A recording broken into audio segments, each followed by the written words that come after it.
잘 되고 있습니다. 당신이 역사의 주역입니다. 네. 어, 비입니다. 비. 여러분, 비 하면 무엇이 떠오르시는가요? 비. 깡. 깡이 떠오르시죠? 그럴 줄 알았어요. 지금 저는 뭐 화려한 조명이 저를 감싸고 있습니다. 완전히 뭐. 예, 아주 뭐. 비가 여기 있으면 굉장히 좋아할 만한 무대가 아니겠습니까? 이렇게 화려한 조명이 감싸는 무대. 어, 그 비 말고, 깡의 비 말고, 내리는 비. 어, 여러분, 비 좋아하시나요? 안 좋아할 수 있어. 개인적인 취향이니까 안 좋아할 수 있습니다. 저는 비를 굉장히 좋아합니다. 굉장히 좋아하고, 지지난주, 계속 비가 오지 않았습니까? 저는 너무 좋았어요. 다음 주도 또 비가 예고되어 있고, 그래서 저는 참 개인적으로 전 비를 참 좋아하는데, 이번에 저 행복 모임 할 때 어떤 한 자매와 행복 모임 하는데, 행복 모임 할 때마다 비가 왔어요. 그러니까 베스트 상황에 맞춰서 날짜를 바꾸거든요. 날짜를 바꾸면 그 바꾼 날짜에 비가 와요. 그리고 원래 하기로 한 날은 또 비가 안 와. 그러니까는 너무 그 8주를 만나는데 8주 동안 비가 오는 거예요. 신기하잖아요. 날짜를 베스트 때문에 바꿨는데도 계속 비가 오는 거예요. 그래서 이제 너무 신기해서 베스트에게 혹시 비 좋아하냐고 물었더니 비를 안 좋아한대요. 비 너무 햇빛 쨍쨍 좋아하고 비를 안 좋아한대요. 그래서 뭐 긁적긁적거렸지만 속으로 정말 똑부러지는 친구네 하면서 그냥 아무튼 저는 비를 좋아하고 행복 모임도 좋아하니까 저는 지난 그 행복 모임 기간이 얼마나 좋았는지 모릅니다. 물론 저도 비 맞는 거는 별로 안 좋아합니다. 비 맞는 건 안 좋아하는데요. 그러나 비를 보는 거, 비를 듣는 거는 굉장히 좋아합니다. 여러분은 어떠신가요? 알겠습니다. 비 별로 안 좋아하는 걸로. 원래 제가 말씀 준비할 때만 해도 비가 왔고, 또 원래 오늘 이 말씀을 전할 오늘도 비가 예고되어 있었는데, 여러분들이 이렇게 비를 안 좋아하시니까 비가 안 내리는 것 같아요. 이 말씀 끝나면 또 비가 내리지 않을까 살짝 기대를 해보면서. 오늘 본문은요, 우리가 계속해서 큐티 말씀을 묵상하고 있는, 물론 여기서 우리에 포함되지 않는 분도 계시겠지만, 그러나 대부분의 사람들이 요즘에 큐티 말씀을 묵상하고 있는 그 신명기입니다. 신명기. 새로운 땅에 들어가서 살게 될 이스라엘 백성들을 위해서 모세가 전하는 말씀입니다. 이스라엘 백성들은 오랜 시간 뭐로 지냈을까요? 오랜 시간 노예로 지냈습니다. 노예. 아주 오랜 시간 노예로 지냈어요. 무려 애굽에서 430년 동안 노예로 지냈습니다. 그런 그들을 하나님께서 불쌍히 여기시고 모세를 보내셔갖고 출애굽시키시는 거예요. 애굽에서 노예 생활하던 애들을 바깥으로 끌어내는 그게 출애굽이죠. 그리고 출애굽한 다음에 홍해가 갈라지고 마른 바다를 건너는 기적을 경험합니다. 그리고 정착을 못하고 바로 홍해를 건넜는데 정착 못하고 집도 없이 계속해서 광야 생활을 하면서 여러 가지 일들을 겪습니다. 광야에서 떠돌이 생활은 무려 40년이나 됩니다. 앞에 430년에 비해서 작아 보이지만 적은 기간인 것처럼 보이지만 40년도 만만치 않은 기간입니다. 여기 지금 40년 아직 안 살아본 사람들이 대부분 아닙니까? 그러니까 40년은 엄청난 기간입니다. 40년이 걸렸어요. 근데 목적지 없이 그냥 떠돌이 생활하는 건 아니었어요. 목적지가 분명히 있었어요. 여기가 사람이 없으니까 여기가 저기 애굽으로 합시다. 여기 애굽에서 나왔어요. 이 광야를 거치는데 목적지가 어디였습니까? 가나안 땅. 가나안 땅. 그러면은 왜 40년? 가나안 땅 그렇게 멀었을까요? 애굽에서? 그렇지 않습니다. 여러분 다 아시겠지만 그냥 가면 평범하게 15일이면 갑니다. 이런 거리였는데도 그들의 불순종으로 인해 시간이 오래 걸린 겁니다. 너무나 오랜 시간 노예로 지냈기 때문에 그들의 노예 근성과 또 우상 숭배를 하는 죄짓는 습관들을 바로잡기 위해서 무엇보다도 하나님 말씀에 순종하는 삶을 훈련받는 시간이 필요했던 거예요. 하나님 말씀 앞에 순종하는 것을 훈련받는 시간. 그게 얼마나 걸렸어요? 40년. 8절 말씀을 한번 읽어보겠습니다. 오늘 본문 첫 번째 구절 시작.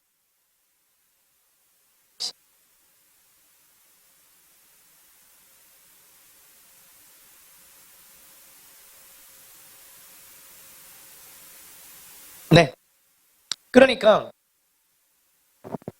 뭐라고 얘기하고 있습니까? 너희는 내가 오늘 너에게 명령하는 모든 명령을 지키라. 그리하면 너희가 강해질 거고 그 너희가 건너가 차지할 땅에 들어가서 그걸 차지한다고 얘기하고 있는데 이와 같이 순종하면은 강성해지고 하나님께서 약속하신 땅을 차지할 수 있다고 말씀하고 있어요.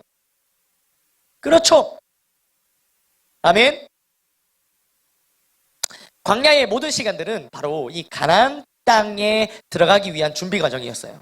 광야에서 모든 시간은 가나안 땅 들어가는 준비 과정. 그러니까 준비만 되면 들어가는 거예요. 그 준비해야 되는데 40년 걸린 거예요.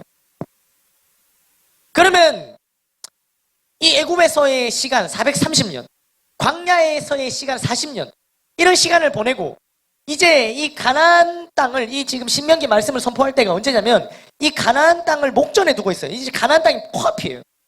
이 가나안 땅을 앞에 두고 있어요. 곧 있으면 그토록 바라던 가나안 땅에 들어가게 돼요. 도대체 가나안 땅은 어떤 땅이었을까요? 어떤 땅이길래 애굽에서 노예로 살고 있던 이스라엘 백성들을 하나님께서 그들을 불쌍히 여기셨거든요. 애굽에서 430년 동안 노예로 살고 있는 그들을 불쌍히 여기셨거든요. 그러면 불쌍히 여겼으면 어떻게 하면 돼요? 하나님이 그 10가지 재앙하는 거 보니까 애굽 사람들 이거 그냥 두드러 패는 거 일도 아니죠. 그러면 어떻게 하면 되겠습니까? 그들이 불쌍하니까 애굽 사람들 다 빵 쳐내고 거기에 그냥 이스라엘 백성들이 그 애굽 땅에서 주인 되어서 살면 안 됩니까? 그럴 수 있어요, 없어요? 하나님 그러실 수 있는 능력이 있어요, 없어요? 있죠. 아니 오히려 더 심하게 말해서 이때까지는 이 이스라엘 백성들이, 하나님의 백성들이 430년 종살이 했으니까 이제 역전해갖고 이제 바꾸자 역할 해갖고 애굽 사람들 빡 해갖고 종 만들고 그들이 거기서 그 애굽 사람들 종으로 부리면서 그렇게 거기서 살 수 있어요, 없어요? 있잖아요. 하나님께서 그렇게 하실 수 있다고요. 오히려 늘 살던 익숙한 곳이니까 이스라엘 백성들도 더 좋을 수도 있겠죠. 안 그렇습니까? 저만 그렇게 생각합니까?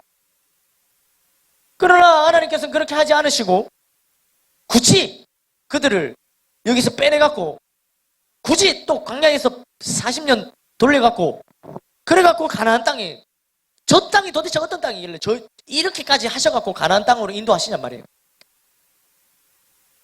성경에 따르면 학자들에 따르면 이 당시에 이 출애굽했던 인원이 200만 명이 넘습니다. 200만 명. 작게 잡아도 200만 명이에요. 200만 명이 여러분 이거 감이 오십니까? 감이 오지 않는 엄청나게 많은 숫자의 사람들이에요. 그러니까 이 사람들을 사실 불쌍했으면 하나님께서 이들을 불쌍히 여기셨으면 그냥 애굽 땅에서 애굽 사람들 빵 차내고 거기서 그냥 너희끼리 살아라 하면 간단한 문제 아닌가요? 그렇죠. 그런데 굳이 그 애굽 땅에서 다 데려나가고 광야를 뺑뺑 돌고 다시 가나안 땅에 거기 들어가도록 하신단 말이야. 글로 인도하신단 말이야, 하나님께서. 왜? 도대체 어떤 땅이길래 그렇게 하셨을까요? 9절 말씀을 보도록 하겠습니다. 어떤 땅인지 9절에 나와요. 읽어볼까요? 시작. 또 여호와께서 너희의 조상들에게 맹세하여 그들과 그들의 후손에게 주리라고 하신 땅, 곧 젖과 꿀이 흐르는 땅에서, 자, 이 땅은 어떤 땅이에요? 젖과 꿀이 흐르는 땅이라고 표현합니다. 젖과 꿀이 흐르는 땅은 뭡니까? 강물 대신에 뭐 이렇게 진짜 우유가 흐르고 뭐 그런 거예요? 예? 막 꿀이 흐르고 그런 겁니까? 막 강에 발 넣으면 끈적끈적해지고 곤란하지 않겠습니까? 그런 게 아닙니다. 젖과 꿀이 흐르는 땅은 약속의 땅, 가나안 땅을 상징하는 말이에요. 젖과 꿀은 상징하는 용어. 젖이라고 표현되는 그 말은 우유, 곧 풍부한 목축업을 뜻하는 거고요. 또 꿀은 풍요로운 식물, 곧 농업을 뜻하는 거예요. 따라서 적과 꿀이 흐르는 땅이라는 표현은 풍성한 이 아주 목축업. 그래서 거기서 막 소떼, 양떼가 아주 막 이렇게 잘 자라고 건강하게 생육하고 번성하고 그런 일들이 일어나고, 또 이제 막 이 모든 이 오곡백과가 잘 자라면서 또 화초들, 꽃들도 막 피어나고, 그래서 막 벌들이 막 이렇게 해갖고 꿀도 막 만들어내고, 이런 아주 풍요로운 그 배경을 뜻하는 게 바로 이 젖과 꿀이 흐르는 땅이에요. 아주 풍요로움. 특히 이 표현은 하나님이 약속하신 가나안 땅에 넘치는 번영과 충만한 복을 상징하는 게 바로 이 젖과 꿀이 흐르는 땅이에요. 자, 뭔지 몰라도 이 가나안 땅, 어떤 땅이에요? 굉장히 좋은 땅. 우리 뭐 목축업이랑 농업에 관심이 없으니까 모르잖아요. 그러나 일단 어떤 땅이라고? 굉장히 좋은 땅. 가나안 땅 굉장히 좋은 땅. 그러니까 당연히 하나님께서 하나님의 백성들에게 주시고자 한 약속의 땅인데 당연히 좋겠죠. 이 땅이 허접하겠습니까? 그러니까 또 어떻습니까? 430년 노예 생활하다가 40년 광야를 돌다가 그렇게 해서 들어가게 될 땅인데 당연히 좋아야 되겠죠.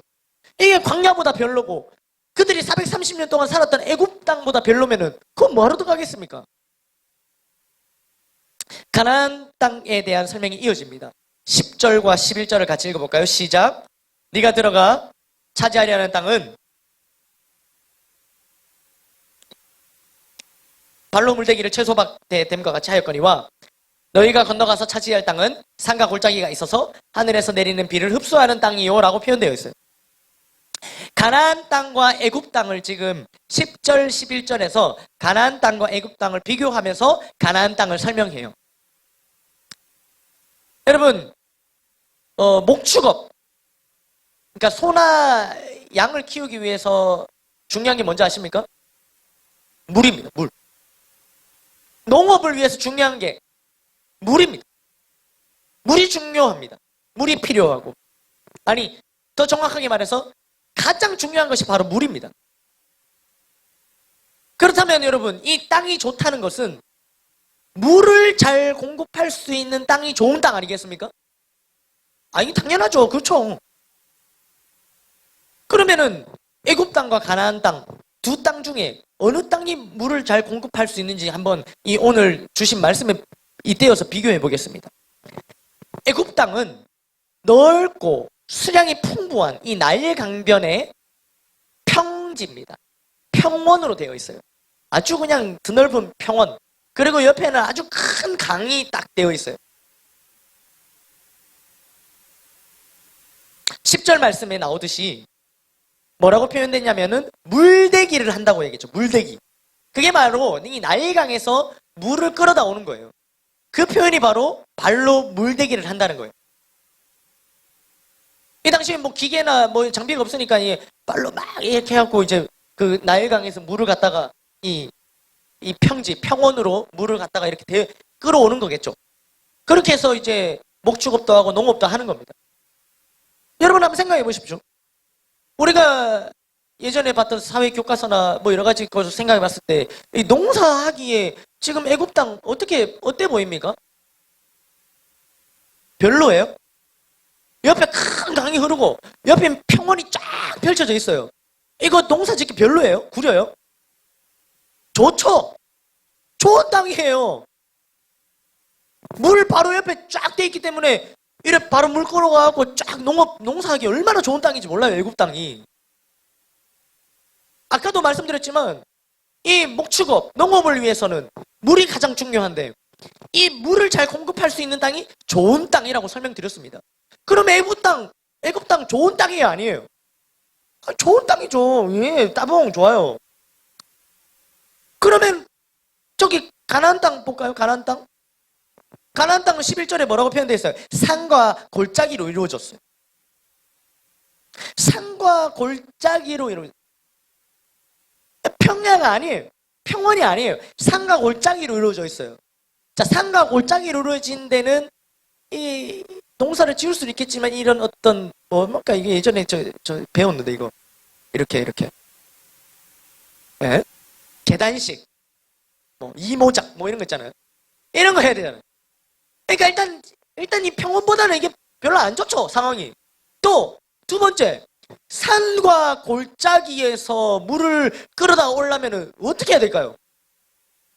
쇠가 빠지겠죠? 쇠가 빠진다고. 이게 딱 봐서 이게, 일단은 물을 끌어오기가 쉽지 않다고요. 그러면 다시, 물을 끌어오기가 쉽지 않은 땅은 좋은 땅입니까? 구린 땅입니까? 별로 안 좋은 땅이죠. 예. 그냥 우리가 상식적으로 생각해 보자고요. 그들은 지금 이 적과 꿀이 흐르는 땅에서 그 의미도 목축업과 농업을 잘할 수 있는 땅, 비옥한 땅, 그 의미가 있었는데, 그러려면 물이 잘 되어져야 된다고. 물 공급이 잘 되어져야 되는데, 일단 액면가로 보자고요. 애굽 땅은 나일강 쫙, 평원 쫙, 이게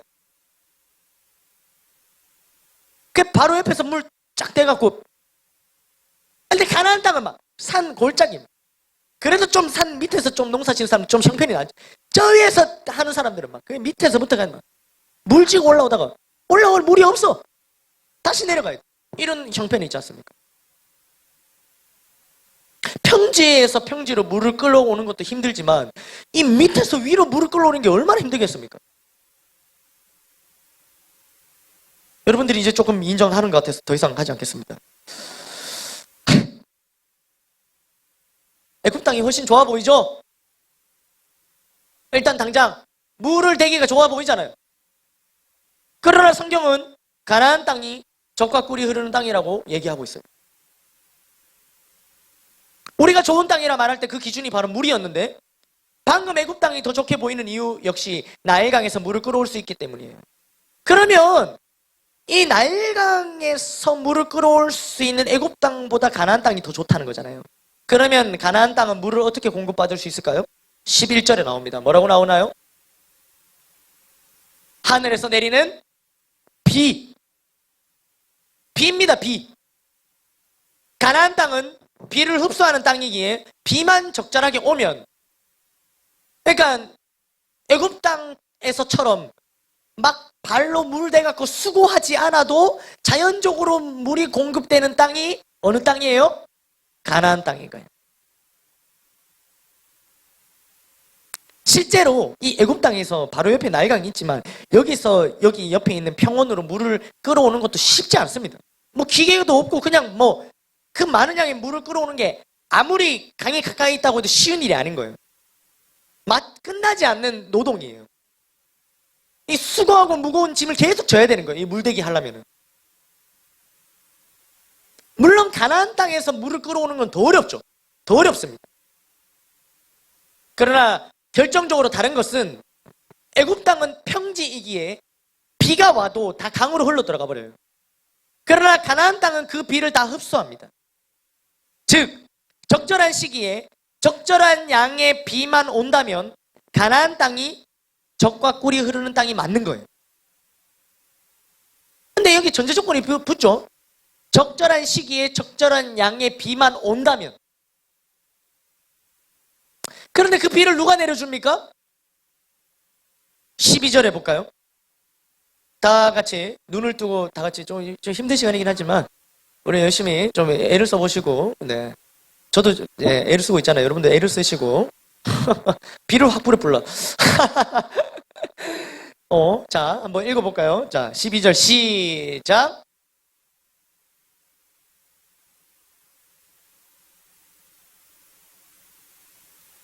네. 내 하나님 여호와께서 돌보아 주시는 땅이라. 그러니까 하나님께서 비를 주신다는 거죠. 아멘, 아멘. 가나안 땅을 여호와 하나님께서 돌보아 주시는 땅이라고 표현한 거예요.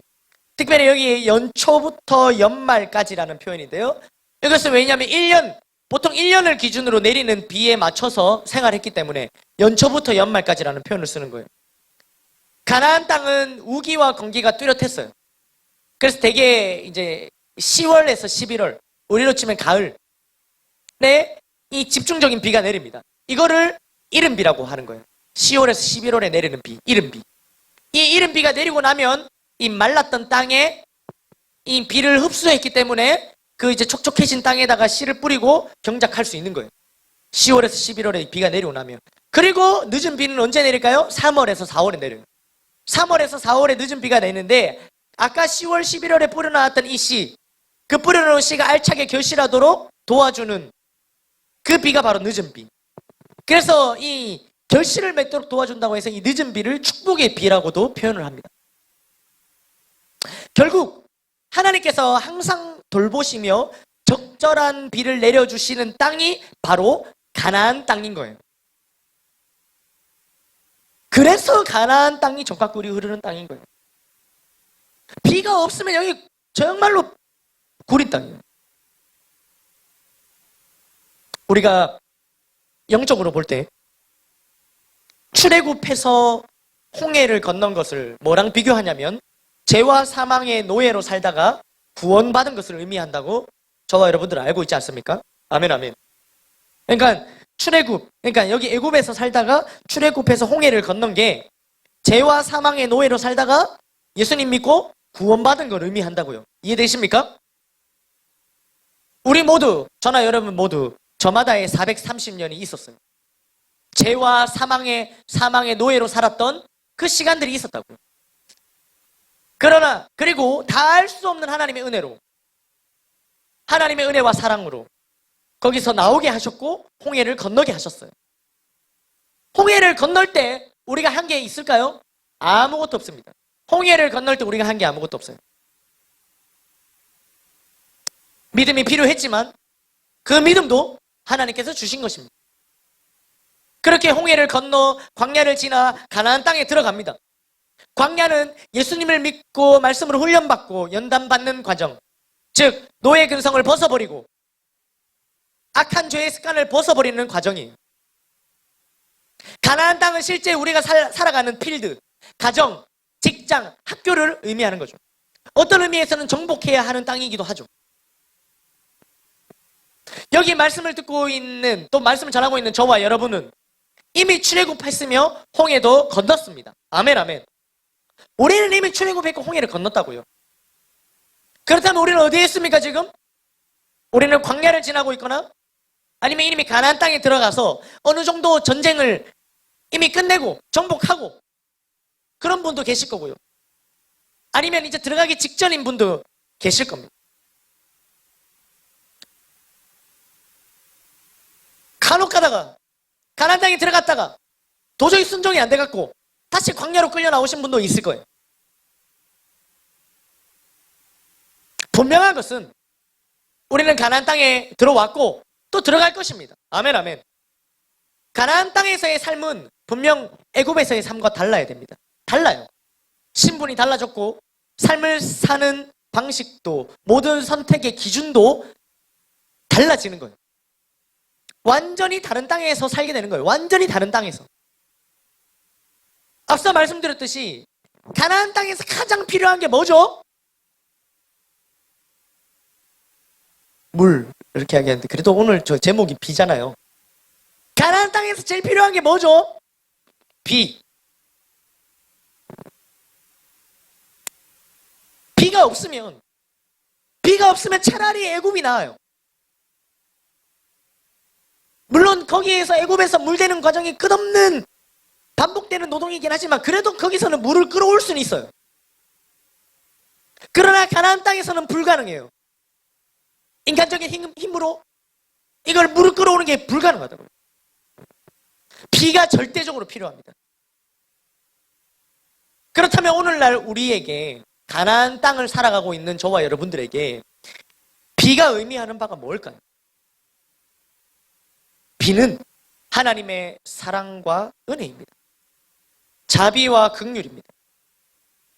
예수님을 믿고 하나님의 자녀가 된 우리는, 하나님의 나라의 백성이 된 우리에게는 하나님의 사랑과 은혜가 절대적으로 필요합니다. 아멘, 아멘. 가나안 땅에 비가 내리지 않으면 물을 끌어올 수 없어서 금방 이 땅 자체가 황폐해져요. 이와 같이 이제 저와 여러분들은 우리는 하나님의 은혜와 사랑이 없으면요, 우리의 삶이 금방 황폐해져요. 하나님의 자녀이면서 하나님의 사랑과 은혜가 없이 하나님과 무관하게 살아가는 것, 그것은 하나님의 사랑과 은혜 없이 살아가는 불신자보다 어쩌면 더 힘든 삶을 살게 되는 거예요. 그러니까 신앙생활을 하면서 골병 드는 신앙생활을 하는 거예요. 차라리 신앙생활 안 하는 게 더 나았을 거예요.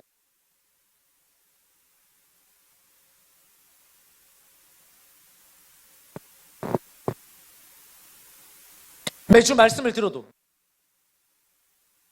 축제 예배, 열정 예배, 금요 폭풍 기도회, 새벽 기도회, 셀가족 예배, 매주 말씀을 들어도 은혜가 없고 심령은 더욱 메말라가고 있지는 않습니까? 여러분, 지금 같은 말씀을 같은 시간에 같은 공간에서 듣는데 누군가에게는 큰 은혜가 되는 이 말씀을 나에게는 은혜가 되지, 은혜가 안 되는 거예요.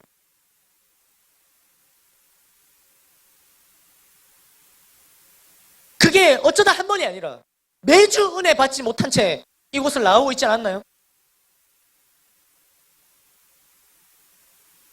그렇게 된 지 오래되었다면 황폐해진 거예요. 매일매일 순간순간 주시는 은혜를 받은 적이 언젠지 기억이 나시나요? 오래되진 않았나요? 오래됐다면 영적인 가뭄이 온 것입니다. 영적인 가뭄. 황폐해진 거예요. 굳어진 거예요. 어떻게 해야 될까요? 애굽의 노예로 있을 때는, 죄와 사망의 노예가 되었을 때는 여러 가지 방법으로 물을 끌어올 수는 있었어요. 그런다고 해서 영적인 가뭄이 절대로 해결되진 않지만 그래도 유흥으로, 취미생활로, 순간적인 쾌락으로 그 순간순간 내 마음 가운데의 황폐함을 감출 수는 있었어요. 그러나 가나안 땅에서는 통하지 않아요. 다른 곳에서 물을 끌어올 수가 없어요. 이제 지난날의 방법으로는 안 되는 거예요. 여러분, 제가 속이 좀 답답하다고 해서 지금 노래방 가갖고 시중을 한번 부르고 나면 제가 속이 뻥 뚫히겠습니까? 그렇지 않습니다. 그런 옛날 방법으로는 통하지 않는 거예요.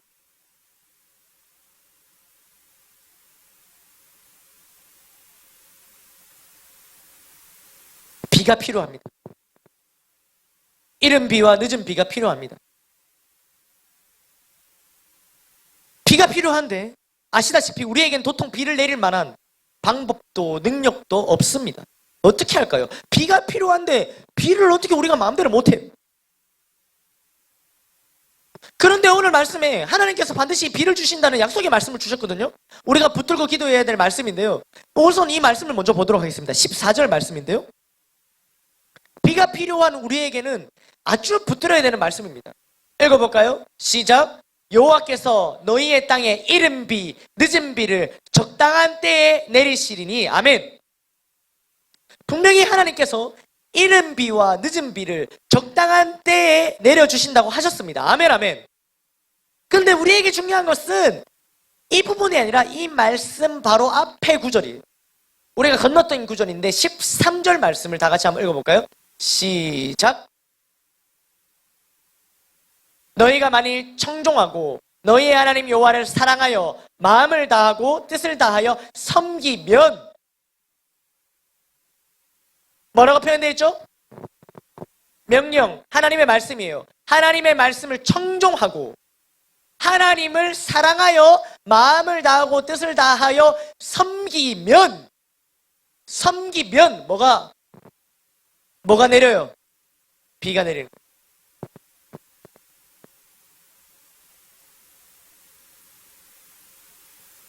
비를 내려주신다고 약속하셨어요. 하나님의 말씀을 청종하고 하나님을 사랑하여 마음과 뜻을 다해서 섬기면 비를 내려주신다고요. 다시 한번 말씀드립니다. 우리는 이미 가나안 땅에 있습니다. 애굽이 아니에요. 그래서 우리는 가나안 땅에 있기 때문에 우리에게 가장 중요하고 필요한 것은 비입니다.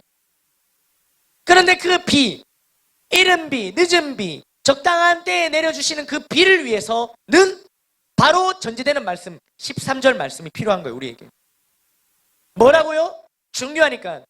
하나님의 말씀을 청종하고 귀담아 듣고 또 하나님을 사랑하고 마음과 뜻을 다해서 섬기면 이 말씀을 보아 여러분 그 지역이 그 가나안 땅이라는 지역이 지리적으로 그렇게 비가 오는 곳이라서 비가 오는 게 아니었어요. 그냥 막 풍수지리적으로 그 땅 자체가 그냥 그렇게 비가 그 시기에 내릴 수밖에 없는 땅이라서 비가 내린 게 아니었다고요. 오늘 말씀에 비춰보면요.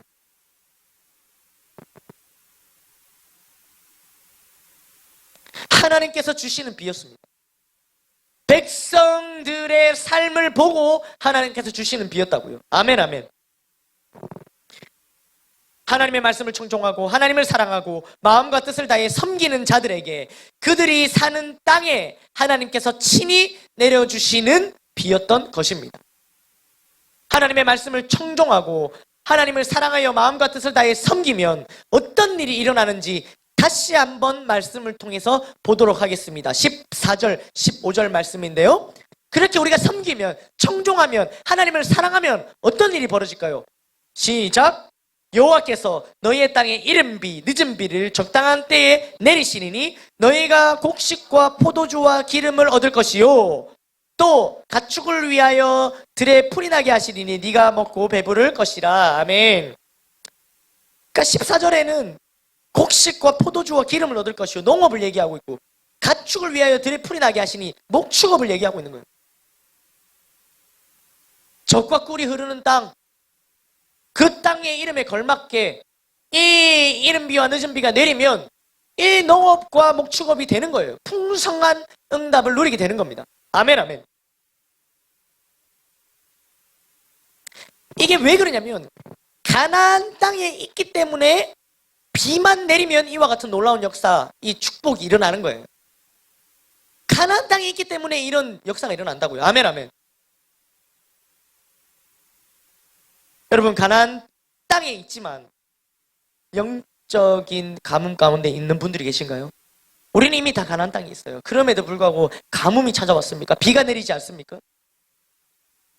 말씀을 들어도 은혜 받지 못하고 하나님의 사랑이 머리로는 알겠지만 마음으로는 모르겠습니까?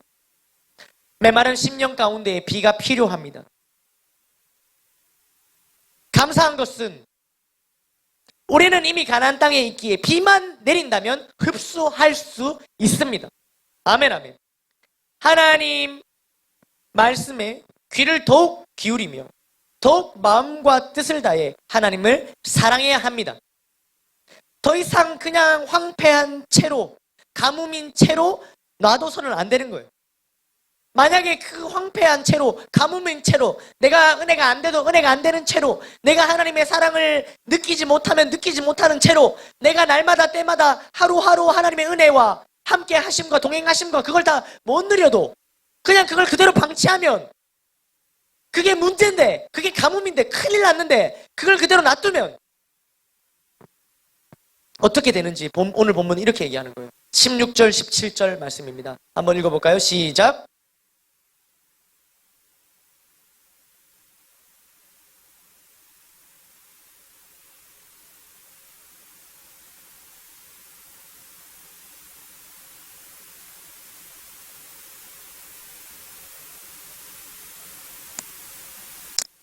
아멘. 하나님의 말씀을 청종하지 않으면, 하나님을 사랑하지 않으면, 마음을 다하고 뜻을 다하여 섬기지 않으면 우상 숭배의 길로 빠지게 됩니다. 아니, 나는 하나님 그냥 좀 덜 사랑했을 뿐인데, 내가 하나님 말씀 좀 몇 개 불순종했을 뿐인데 우상 숭배라고요? 너무 극단적이라는 생각이 드시나요? 그렇지 않습니다. 죄로 인해 타락한 인간의 본성은 죄로 가득합니다. 하나님의 말씀대로 살려는 몸부림이 없으면, 그 몸부림이 멈추면 인간은 자연스레 우상숭배하게 되어 있습니다. 하나님보다, 우상숭배, 하나님보다 더 사랑하는 것들이 생기기 시작한다고요. 중간, 나는 하나님은 그렇게까지 더 사랑하진 않지만 그렇다고 우상숭배하진 않고요. 나는 그냥 중간 정도에 걸쳐 있어요. 중간은 없습니다. 우리는 죄성으로 기울어진 삶이에요. 완전히 죄성으로 기울어진 삶. 제자리에 우리가 그냥 물 위에 둥둥 떠 있는 것 같지만 제자리에 그렇지 않아요. 떠내려가고 있는 겁니다. 육신의 정욕, 안목의 정욕, 이생의 자랑을 거스르려는 시도가 없으면, 거스르려는 시도가 뭡니까? 말씀대로 살려는 시도예요. 그러한 시도가 없으면, 그러한 몸부림이 없으면 우리는 떠내려가요. 우상숭배의 길로 떠내려간다고요. 내가 적극적으로 우상을 찾고 목탁을 세우고 막 거기다 절하는 건 아니지만, 내가 하나님의 말씀대로 살아가는 길을 멈추는 순간 우상숭배의 길로 간다고요. 하나님보다 사랑하는 것들이 마구마구 생겨요.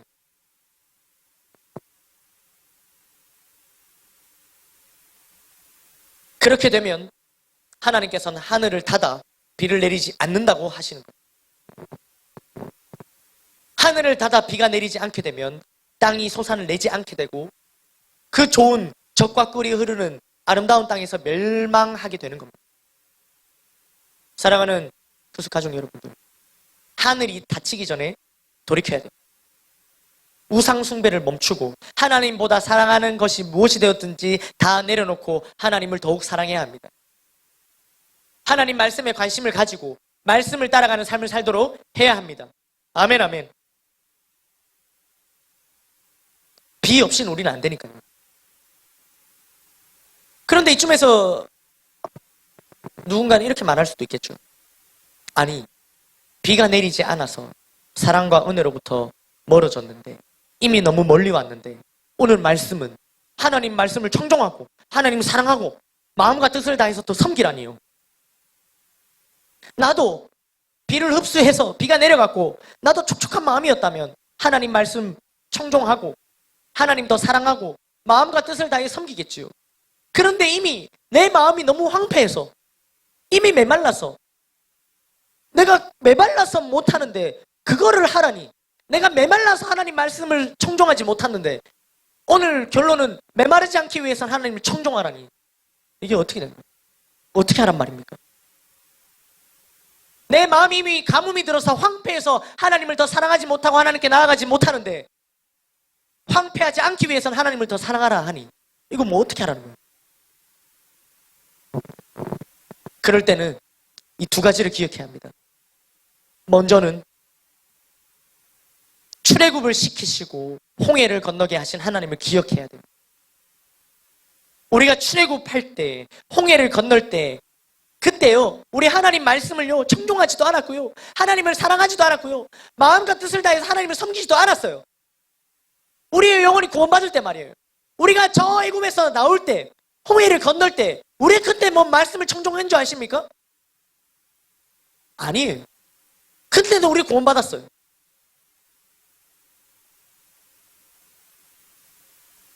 하나님께서 먼저 손 내밀어 주셨다는 거예요. 우리는 절대 이해할 수 없는 크고 놀라운 그 사랑으로 먼저 다가와 주셨습니다. 아멘, 아멘. 그래서 우리가, 저와 여러분들이 지금 여기 가나안 땅에 있을 수 있는 거예요. 구원의 은혜, 나를 구원해 주신 그 구원의 은혜, 그 감격을 항상 기억해야 됩니다. 그리고 두 번째는 하나님께서 택하신 공동체에 잘 붙어 있어야 돼요. 비는 절대로 개인에게 내리지 않습니다, 여러분. 야, 네 머리에 비 온다, 난 안 오는데, 이게 말이 됩니까? 비는 절대로 개인에게 내리지 않습니다. 그 지역에, 그 땅에, 공동체에게 내립니다. 그러니 내 마음이 너무 황폐해서, 메말라서 하나님의 말씀을 청종하는 것이 힘들고, 하나님 사랑하는 것이, 마음과 뜻을 다해 하나님을 섬기는 것이 힘들다면, 하나님의 말씀을 청종하는 공동체, 하나님을 사랑하여 마음과 뜻을 다해서 하나님을 섬기는 그 공동체에 붙어 있어야 되는 거예요. 붙어 있으면 같이 비를 맞을 수 있습니다. 회복할 수 있는 거예요. 아멘, 아멘. 말씀을 맺겠습니다. 우리는요, 더 이상 애굽 땅에 거하지 않습니다. 출애굽했고 홍해도 건넜습니다. 이 사실을 절대로 잊어서는 안 됩니다. 가나안 땅을 목전에 두고 있거나 가나안 땅에 살고 있어요. 그런 우리에게 필요한 것은 비입니다. 하나님의 자녀로 살아가는 우리에게는 하나님의 사랑과 은혜가 절대적으로 필요해요. 하나님의 사랑과 은혜가 없이 지금 하루하루를 살고 있다면 그것은 뭔가 잘못된 거예요. 가뭄이 찾아온 거예요. 우리에게는 사랑으로 주신 하나님의 은혜의 말씀이 필요합니다. 약속하신 비, 약속하신 성령이 절대적으로 필요합니다. 그런데 하나님의 말씀도 없이, 성령도 없이 살아가는데 아무 지장이 없다고요? 가뭄이 찾아옵니다.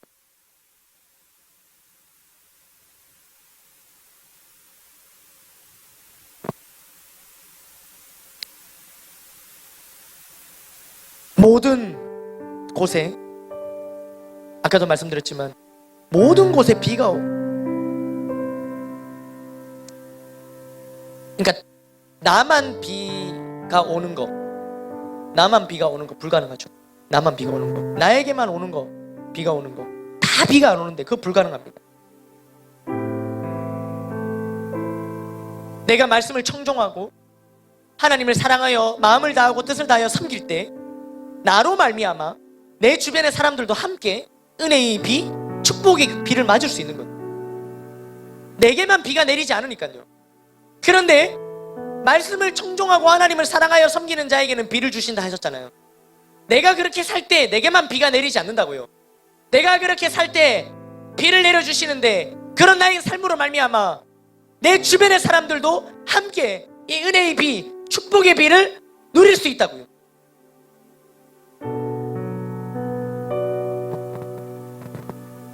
가나안 땅에 들어간 이스라엘 백성 전원이 한 사람도 빠짐없이 다 같이 같은 온도로 하나님의 말씀을 청종하고 하나님 사랑하고 섬겼을까요? 그렇지 않은 자도 있었겠죠. 그러나 그 공동체에 있었기 때문에 함께 비를 맞으며 그 풍성한 은혜를 누렸겠죠. 이왕이면 내가 그렇게 얹혀가는 것이 아니라 나로 말미암아 축복과 은혜가 흘러가는 것이 더 좋지 않겠습니까? 나로 말미암아 비가 내려 내 주변에 있는 사람들이 나로 말미암아 그 비를, 그 은혜의 비를, 축복의 비를 함께 맞으면 좋지 않겠습니까? 저와 여러분들의 삶으로 말미암아 우리 주변 사람들이 함께 이 은혜의 비, 축복의 비를 누리시기를 간절히 소망합니다. 모든 곳에 비가 오는데 나에게만, 모든 곳에 비가 오지 않는데 나에게만 비가 오는 것은 불가능하지만, 그러나 반대로 모든 곳에 비가 와도 나에게는 비가 안 올 수 있어요. 다 비 오는데 나는 비 안 올 수 있어요. 어떻게 해요? 우산 쓰면요. 하나님이 임재하시고 역사하시는 공동체, 하나님의 은혜와 사랑이 충만한 공동체에 속해 있으면서도 나는 그것을 못 누릴 수 있어요. 여기 가나안 땅에 이렇게 함께 있는데, 여러분 지난 우리 행복 모임 통해서 40여 명의 영혼이 살아났어요. 그런 걸 치면 우리 교회 하나님 임재하시고 함께 역사하시는 거 아니겠습니까? 그런데 이런 하나님께서 역사하시니 가나안 땅에 몸을 두고 있으면서도 그것을 못 누릴 수 있는 거예요. 나는 그 은혜의 비, 축복의 비를 피할 수 있어요. 어떻게 해요? 우산 쓰면. 예배의 자리, 기도의 자리 나아가는 것, 나아가기는 하지만, 여기 나아왔긴 하지만 다 굳은 마음으로 나오는 거예요. 굳은 마음으로. 말씀에 대한 기대나 사모함이 없어요. 굳은 마음으로 나와서 앉아있어요. 언제 끝나지? 이거 한 마음으로 왔어요. 그게 뭘까요? 우산 쓰고 여기에 앉아있는 거예요. 지금도 말씀의 은혜, 성령의 은혜가 쏟아지는데 우산 쓰고 앉아있으니까 그 은혜를 누리지 못하는 거예요.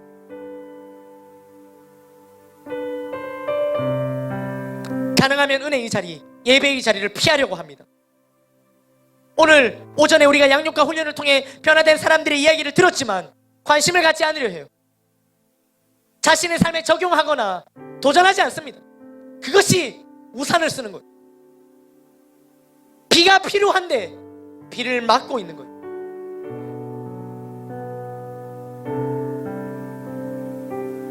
작년 가을쯤이었어요.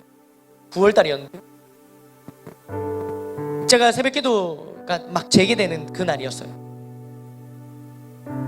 새벽기도가 마친 후에 그날따라 제가 너무 갑자기 뛰고 싶은 거예요. 제가 뛰는 걸 좋아하거든요. 이해 못 하시겠죠? 뛰는 게 좋아요. 그래서 집 앞에 있는 강변에 나갔습니다. 남천이 저희 집 앞에 있거든요. 비가 왔어요, 이날.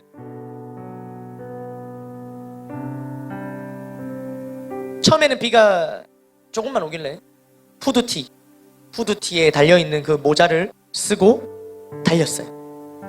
귀에는 이어폰을 꽂고 찬양을 들으면서 달렸어요. 점점 비가 많이 내렸어요. 점점 비가 많이 내리니까 이제 주변을 돌아보니까 저 빼고는 다 우산을 쓰고 있어요. 우산이 없는 사람들은 다리 밑에 다 그렇게 비가 그치게 기다리고 있고요. 저 혼자 그렇게 비가 쏟아지는데 그냥 비를 맞으면서 이렇게 뛰고 있는 거예요. 사연 있는 사람처럼. 그런데 그때 문득 제 마음에 드는 마음이었는데요. 제가 이 마음에 드는 마음이 막 밀려와서 제가 그 자리에서 멈춰갖고 다리 밑에서 제가 막 이렇게 메모를 했었어요. 이 전화기에다가. 이걸 그대로 날 것으로 읽어드리려니까 너무 부끄러워서 그렇게는 못하겠고요. 그 마음과 감동을 담았는데 갑자기 문득 온 세상이 우산처럼 느껴졌어요.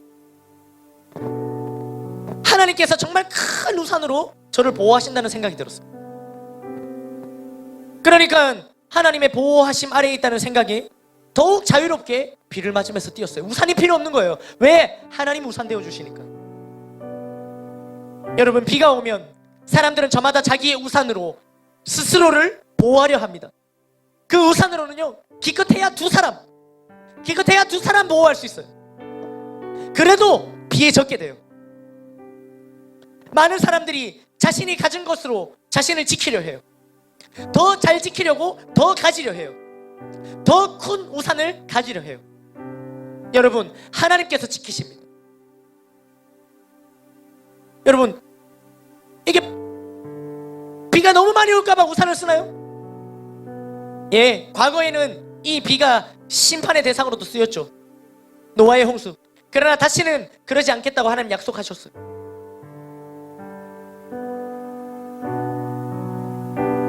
필요 이상의 비가 내리지 않도록, 홍수 나지 않도록 막아주시고 시기적절하게 이른 비와 늦은 비를 하나님께서 내려주시는 거예요. 하나님께 모든 것을 맡기고 우산을 쓰지 않는 것이 훨씬 안전하고 자유롭습니다.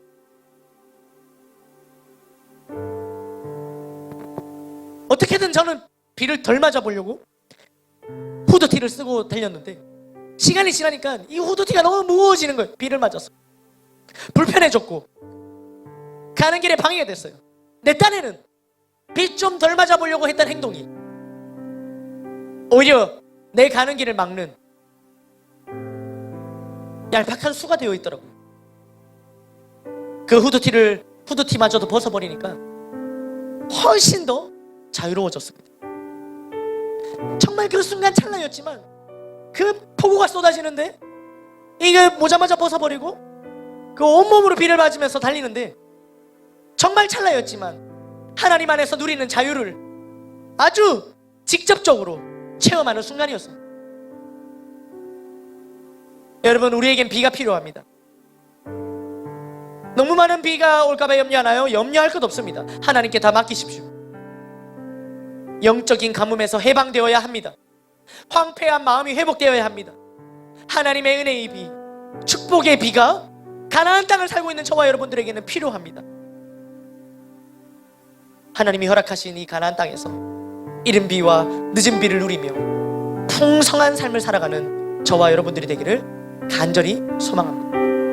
하나님께 모든 영광의 박수 올려드리겠습니다.